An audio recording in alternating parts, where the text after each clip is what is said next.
Welcome to ABV channel.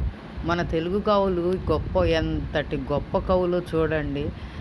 పద్యాలలో కూడా చమత్కారాన్ని జోడించి మరీ పద్యాలు రచించారండి. వాళ్ళ గొప్ప మనం చెప్పలేనంతగా ఉంటుంది. చూడండి.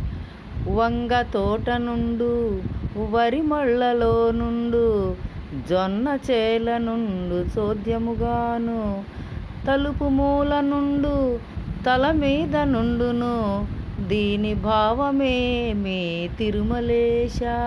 దాని భావం చూడండి. వంగ తోట నుండు అంట, వరి మళ్ళలో నుండు, జొన్న చేల నుండు. ఇది ఆన్సర్ కూడా దీనికి దానిలోనే వస్తుందండి. చూడండి, వంగ ఎక్కడ ఉంటుంది? తోటలోనే కదా ఉంటుంది. వరి మళ్ళలో ఉంటుంది. వరి చేలని వరి మళ్ళు అని అంటారు. జొన్న చేలోనే ఉంటుంది. తలుపు ఎక్కడ ఉంటుందండి? మన ఇంటికి మూలలో ఉంటుంది తలుపు. శరీరానికి